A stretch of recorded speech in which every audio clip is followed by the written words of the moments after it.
Channel में आप सभी का खुशामदीद। जैसा कि पिछली बार हमने टर्की के अफ़गानिस्तान के एक्सकर्सन या एयरपोर्ट की सिक्योरिटी की जिम्मेदारी पे हो रही चर्चा, जो कि डील फाइनल हो चुका है अमेरिका और अफ़गानिस्तान टर्की के बीच में, उस पर हल्का सा बात किया था क्योंकि वो बहुत बड़ा हो जाता, तो इसलिए उसमें सिर्फ टर्की क्यों अफ़गानिस्तान आना चाह रहा है या उसकी सिक्योरिटी की जिम्मेदारी, जबकि वहाँ से सारे लोग भाग रहे हैं, और अमेरिका टर्की के साथ विवादों के बीच बीच चीज़ों के लिए क्यों सहमत हुआ, इस पे बात किया। लेकिन अफ़गानिस्तान में सिर्फ टर्की अमेरिका ही स्टेक होल्डर्स नहीं हैं। जैसा हम सभी जान रहे हैं क्या कि अफ़गानिस्तान में रशिया, चीन, पाकिस्तान, ईरान और इंडिया का स्टेक्स है। वहाँ पर अलग अलग उनके सारी चीज़ों की अलग अलग अहमियत है। लेकिन क्या सब लोग तैयार होंगे, या अगर नहीं तैयार होंगे तो क्या दिक्कत होगी, या टर्की उनको किस तरह से मना सकता है, या ये कैलकुलेटेड रिस्क जो लिया है उसमें कितना कामयाब हो पाएगा, इस पे बात कर रहे हैं। तो जैसा हम सभी जान रहे हैं कि अफ़गानिस्तान में तालिबान के साथ पाकिस्तान का हमेशा रिलेशन बेहतर रहा है। तालिबान को कई लोग तो पाकिस्तान का क्रिएटेड भी बताते हैं, और तालिबान ने जब टर्की के इस चीज़ों का विरोध किया तो कहीं ना कहीं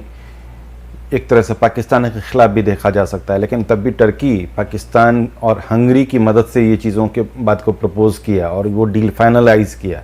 तो इसका मतलब है कहीं ना कहीं बातें भी हो रही होगी इन दोनों के बीच में। तो तालिबान दरअसल विरोध इसलिए कर रहा है क्योंकि अमेरिका के साथ ही नाटो के फ़ौज में आया था टर्की, और वो जब कतर में जो दोहा डील हुई थी उसमें था कि सारे नाटो के लोग निकल जाएंगे, और अगर टर्की भी रहा तो वो एक तरह से नाटो के रिप्रेजेंटेटिव कहलाएंगे, तो जिसके कारण उसका एक तरह से डील फाइनलाइज नहीं होगा। और दूसरी चीज़ें कई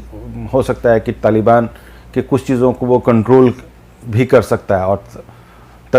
हो सकता है कि वो अपने जो नॉर्दर्न अलायंस के कई लोगों की मदद भी कर सकता है, और इससे तालिबान को दिक्कत होगी, इसलिए तालिबान इस चीज़ों को विरोध कर रहा है। लेकिन अगर देखा जाए तो तालिबान इस चीज़ों को काफ़ी हद ज़्यादा तक नहीं विरोध कर सकता, क्योंकि अगर तालिबान टर्की के पूरी तरह से ख़िलाफ़ चाहेगा तो हो सकता है क्या कि तालिबान को और भी दिक्कत हो, क्योंकि टर्की के भी बहुत सारे ग्रुप्स हैं जो कि, और आम तौर पे अफ़गानिस्तान में चाहे वो प्रो सरकार धड़ा हो चाहे वो तालिबान धरा में भी एक सिग्निफिकेंट नंबर प्रो टर्की है, या प्रो टर्की के लिए एक अच्छा इमेज रखता है। अगर टर्की से अगर वो सीधे टकराया तो टर्की एक तरफ अपने एसेट्स को मजबूत करेगा उज़्बेकिस्तान के थ्रू या तुर्कमेनिस्तान के थ्रू, तो जिससे तालिबान को और दिक्कतें होंगी। दूसरी तरफ तालिबान के भी जो एक सपोर्टर्स है, जो उसमें सिंपैथाइजर्स कुछ प्रो टर्किश हैं, उन पर उनका कंट्रोल कम हो जाएगा। तो ये एक तालिबान के साथ एक बहुत बड़ी दिक्कत है। तो टर्की इन्हीं चीज़ों को मैनेज करके, और दूसरी तरफ पाकिस्तान से एक रिलेशन मिला जुला कर ठीक है, तो पाकिस्तान के थ्रू भी एक हल्का सा दबाव दे सकता है, क्योंकि हम सभी जान रहे हैं कि पाकिस्तान कभी भी टर्की से पूरी तरह से अलग होने की स्थिति में नहीं है। डिफेंस डील हो चाहे वो कल्चर क्लोजनेस हो, ये टर्की और पाकिस्तान के बीच में काफ़ी ज़्यादा है। तो पाकिस्तान कभी नहीं चाहेगा कि बहुत ज़्यादा बदलाव हो, तो इसके कारण वो तालिबान को उधर से खुद से थोड़ा सा दबाव दे के कहीं ना कहीं चीज़ों को मानने की कोशिश कराएगा कि आप को ये इन चीज़ों पर बहुत ज़्यादा रिएक्शनरी नहीं होना चाहिए, क्योंकि टर्की नाटो के मेंबर के तौर पे भी था तो कभी भी जंग में एक भी गोली फायर नहीं किया था। हाँ, जो बैक सपोर्ट्स नाटो फोर्सेस को ज़रूर दिया, और बाकी अफ़गानिस्तान की आर्मी को और पुलिस को ट्रेनिंग भी दिया, लेकिन आम तौर पे जो जंग होती है तो कभी उसने जो था एक गोली नहीं चलाई या कोई ऑपरेशन नहीं किया, जिसके कारण उन लोगों के रिलेशंस इतने भी प्रॉब्लम्स में नहीं है। और दूसरी चीज़ है क्या कि टर्की से तालिबान को अगर रिलेशंस ठीक हुआ, उसके बाद भी अगर मान ली सरकार बना पाया या उसके स्टिक्स हुए, तो कहीं ना कहीं टर्की से उसको एक बेनिफिट भी होगा। तो इसलिए ओवरऑल मुझे जो लगता है कि तालिबान एक लिमिट से ज़्यादा नहीं जाएगा, क्योंकि इस एयरपोर्ट डील में भी वो सिर्फ एयरपोर्ट डील की बात किस प्रोटेक्शंस की बात कर रहा है, ना कि किसी की मदद या किसी की विरोध में। और यही बात अफ़गानिस्तान सरकार के साथ भी है कि अफ़गानिस्तान सरकार अगर टर्की को नहीं एक्सेप्ट करता तो एक तो सिक्योरिटीज़ के प्रॉब्लम्स होते और उसके अफगान एयरपोर्ट भी उस तरह से सिक्योर नहीं होते। टर्की के बहाने उसे लग रहा है क्या कि एयरपोर्ट कम से कम सिक्योर होगा, तो जिसके कारण डिप्लोमेटिक्स या ह्यूमैनिटेरियन एड आते हैं वो आपका चलेगा, जिससे कि उसकी सरकार की अगर वो बाद में अगर ख़त्म भी होती है तो लेकिन कुछ वक्फा बढ़ सकता है या डायरेक्ट पूरी तरह से एनार्की में नहीं जाएगा। तो टर्की के एयरपोर्ट्स के सिक्योरिटीज़ के कारण एनार्की से कहीं ना कहीं थोड़ा देर के लिए ही से लेकिन बचेगा, और अगर बाद में मदद मिला तो वो तालिबान को हरा भी सकता है। तो दूसरी तरफ पाकिस्तान को प्रॉब्लम्स है क्या कि वो तालिबान के साथ किस तरह डील करे, टर्की के साथ किस तरह डील करे। लेकिन एक तरह से देखा जाए जो क्लोजनेस है उसमें टर्की के साथ पाकिस्तान किसी तरह से मैनेज कर सकता है और उसके इंटरेस्ट को बहुत ज़्यादा नुकसान नहीं होगा, और इसके बदले टर्की पाकिस्तान को कुछ दूसरी मदद भी दे सकता है। जैसा कि हम लोग सभी जान रहे हैं, बैरक्टर 2 डील्स की बात हो, चाहे मतलब बहुत ज़्यादा कंस्ट्रक्शंस की बात हो, इन सब चीज़ों में मदद कर सकता है। कश्मीर के मसले पे भी पाकिस्तान को अक्सर मदद करता है, लेकिन अगर टर्की से आप सीधी जाइएगा तो कश्मीर के मसले हो या FATF हो, इन सब जगह पे जो टर्की के सीधे सपोर्ट वो एर्दोगन नहीं उसके पहले से लगातार मिलते रहे हैं, तो एक दिक्कत आ सकती है। तो चीन के साथ एक है क्या कि चीन भी नहीं चाहेगा कि पूरी तरह से एनार्की हो, और एनार्की में उसके साथ सिंकियोंग का जो इलाका है वहाँ पे एनार्की हो सकती है। और अगर टर्की रहा तो कुछ हद तक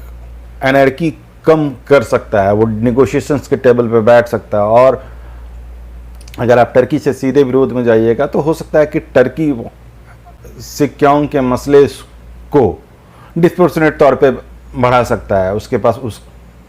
सारी एबिलिटी है कि सिंकियोंग के इलाके को डिस्प्रोपोर्शनेट तौर पे बढ़ा सकता है, और वाया अफगानिस्तान वहाँ पे प्रॉब्लम्स भी कर सकता है, डिप्लोमेटिक रिलेशंस में भी जा सकता है और वेस्ट के साथ घेर सकता है, जो कि चीन कभी नहीं चाहेगा। रशिया के साथ भी यही है कि रशिया नहीं चाहेगा क्या कि प्योर US लॉबीज़ या कोई दूसरा रहे या पूरी तरह से एनार्की हो, जिससे कि ये सेंट्रल एशिया में इसका प्रभाव प्रसार फैले। और मिला जुला के अगर पुतिन और एर्दोगन की जो रिलेशन से देखा जाता है लव एंड हेट का है, तो कई मसले पे इन दोनों में सहमति होती है, तो कई मसले में एक दूसरे के इंटरेस्ट के खिलाफ भी जाते हैं, जैसे कि लीबिया में हो, सीरिया में हो, चाहे वो आर्मीनिया अजरबैजान की जंग हो, और यूक्रेन के मसले पे भी टर्की यूक्रेन के साथ है, जबकि यूक्रेन का रिलेशंस रशिया के साथ बहुत प्रॉब्लम्स है, लेकिन तब भी एक लव एंड हेट के बीच में एक रिलेशंस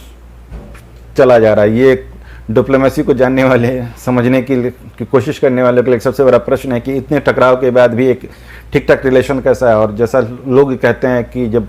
15 जुलाई को कू हुआ था तो उसमें रशिया ने बहुत मदद की थी एर्दोगन की, जिसके कारण एर्दोगन कहीं ना कहीं एहसानमंद भी है। और S-400 डील्स में रशिया के लिए अमेरिका या नाटो से एक तरह से भी विवाद की स्थिति में है। और अजरबैजान और आर्मीनिया की जंग हुई तो वहाँ पर जो नागोर्नो कराबाख में रशिया को पीस फोर्स के तौर पे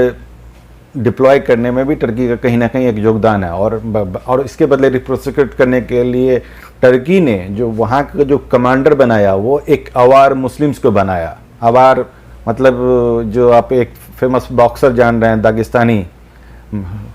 खबीब, वो बेसिकली अवार है। अवार एक टर्किश के भी ऑफशूट हैं, टर्किश के ही ऑफशूट है, जैसे जो जाट गुज्जर ये लोग बेसिकली हून की नस्ल हैं, और कोई अवार है, कोई ओगुज है, कोई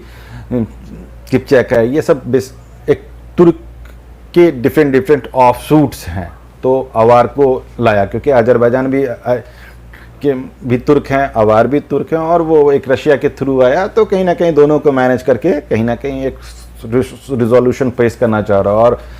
टर्की का 2-4 देशों पे एक ठीक ठाक प्रभाव है, जो कि रशिया और जो रूस, चीन और अमेरिका के बीच एक जो टसल चल रहा है उसमें टर्की का साथ आना उन 2-4 देशों पे एक पॉजिटिव डालेगा। और टर्की के भी कई जगह पे एक बेसेस भी हैं, जैसे सूडान में है, सूडान में तो रशिया के भी बेसेस हैं, और सोमालिया में है, कतर में है, उसके बाद जाके आपको अजरबैजान में भी है। तो अभी जंग की स्थिति में या कुछ में तो कहीं ना कहीं मदद दे सकता है, और एक लीबिया में भी है। तो इसके कारण टर्की के साथ रशिया अपने इंटरेस्ट के कारण कहीं ना कहीं उस चीज़ों को एक्सेप्ट कर रहा है और ज़्यादा प्रॉब्लम्स क्रिएट करने की कोशिश नहीं करेगा। पहले तो कि उसके जो CSTO मेंबर की सिक्योरिटीज़ का मसला हो, चाहे उसके जो पॉलिटिकल इंटरेस्ट का मसला हो, और कहीं ना कहीं ये लोग मैनेज कर ले रहे हैं। तो दूसरी तरफ भारत के साथ है कि भारत जो ह्यूमैनिटेरियन एरिया, भारत के जो इंटरेस्ट हैं, अगर एयरपोर्ट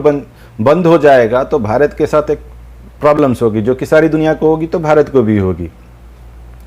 और सरकार हो सकता है कि ज़्यादा दबाव में आकर सरकार जल्दी गिर जाएगी। इंडियन सरकार के इंटरेस्ट में नहीं है क्या कि वो डायरेक्ट जल्दी गिरे, और नॉर्दर्न अलायंस को समर्थन देने में ईरान, टर्की, इंडिया और US एक साथ थे। तो वो एक कहीं ना कहीं पहले से भी रिलेशंस है,